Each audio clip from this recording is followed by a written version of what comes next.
blocks I'm going to cover are age uke, this is rising block, soto uke, outer block, uchi uke, inside block, gedan barai, downward block, and shuto uke, knife hand block.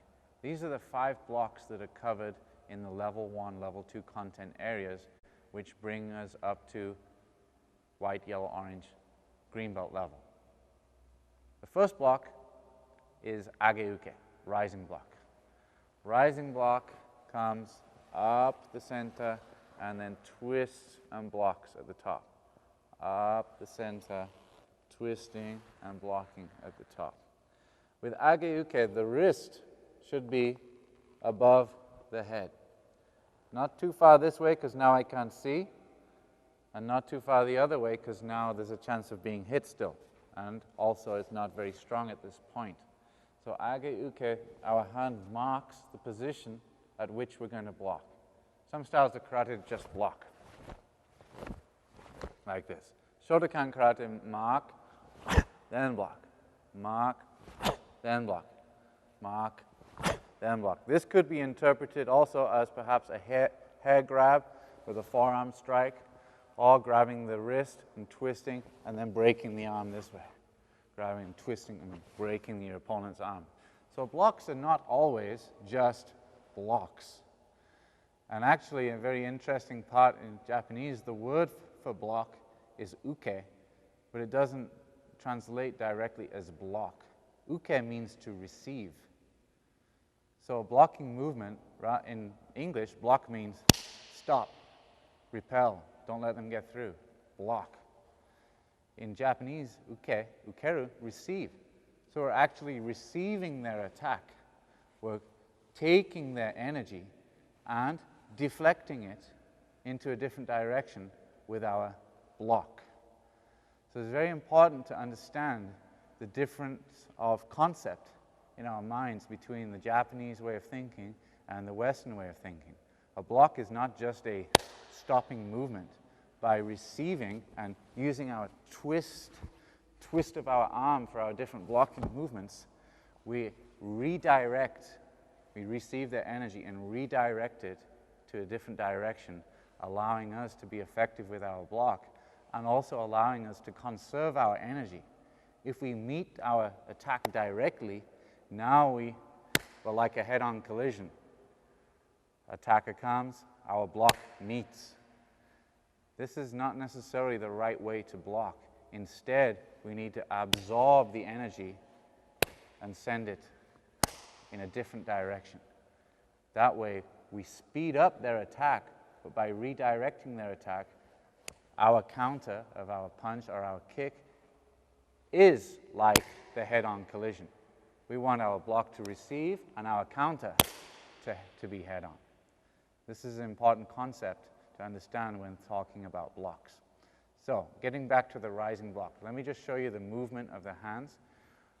We mark, the fist is in position, the elbow comes down, and this elbow comes up. So at this point, it looks like our hands are crossed.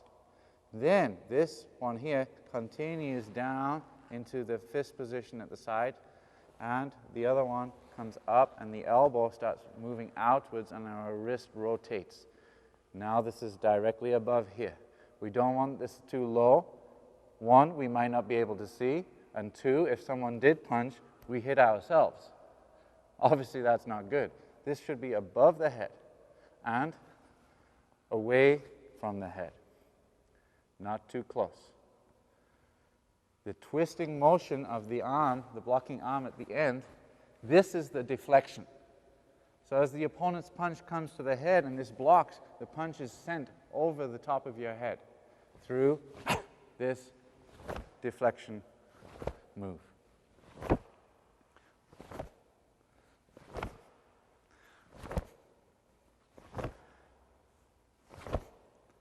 Age uke, rising block.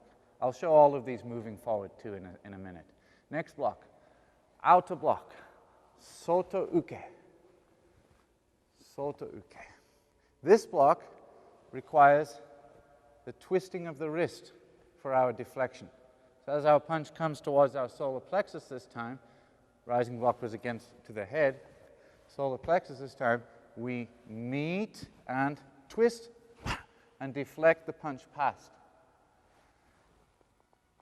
Hand at this point is palm facing away. As this pulls back and clenches, this comes across using the hip twist and meets and then twist at the end. Across and twist.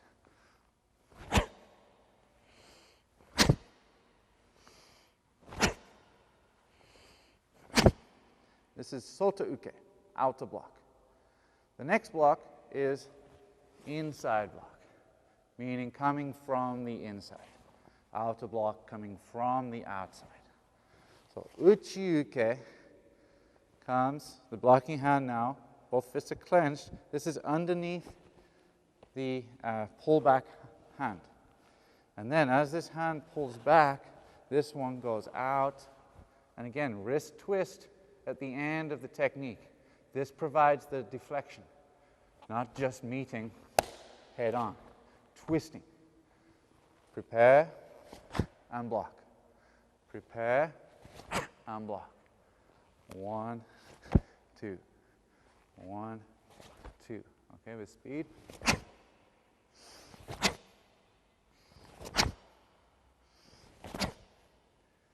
This is uchi-uke.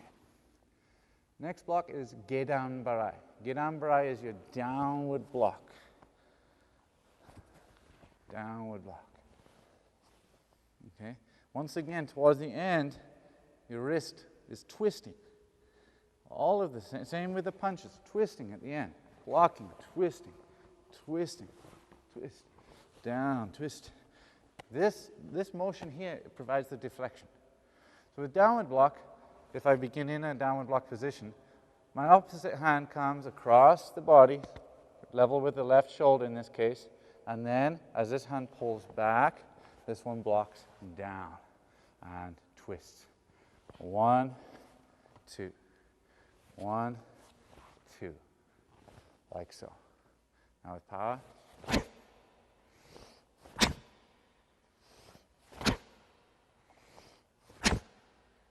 Okay, so all of these blocks so far, the rising block, outer block, inside block, and downward block, are using your forearm as a surface to block. With the rising block, we're using this part of our forearm. Inside block, also this side of the forearm. Downward block, same. The only one that uses the other side of the forearm is the inside block, where we're using this part of the forearm here.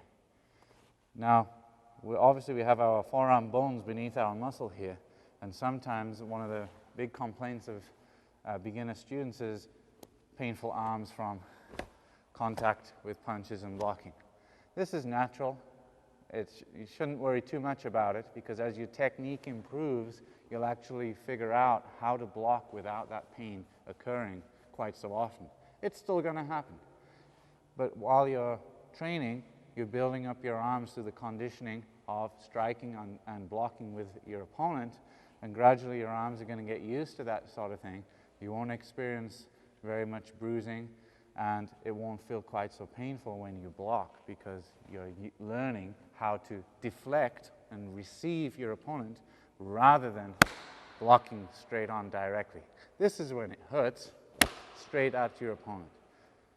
By twisting here or whichever block it is that we're doing, now you're taking care of your arms and you're not going to hurt quite so much. So don't get disconcerted if you have bruised arms. It's natural to begin with. It will go away. The next block after downward block is knife hand block. So instead of using our arms to block this time, we're using our hand position. The knife hand comes, this position here, from the bottom of the little finger down to the wrist. This section of the hand is referred to as shuto, knife hand, or sword hand. Usually knife hand is the translation. Shuto. So we're not blocking with our finger or with our wrist. We're actually blocking with this part of the hand. So once again, as you can see, we twist our wrist and angle our hand at about a 45-degree angle here, not all the way or this way. This is a backhand block. That's a different block altogether. We need to block with this part of the hand here. So we prepare our left hand, pull back hand straight towards our target, right hand by the side of our face, almost similar to Gedam Barai, right? But then we block across, and our pull back hand comes level with our solar plexus, actually just below, but if I put my hand like this, it would cover my solar plexus. This is the position of my pull back hand. The hand position, we need to have fingers together and the thumbs tucked in. By tucking the thumbs in, it straightens out everything in your hand and makes it a little bit tighter on the side of the hand here and here. Right? So hand position is also important. We don't want any stray fingers hanging out here because they're going to get injured as we block if they're not together. This way. Knife hand block.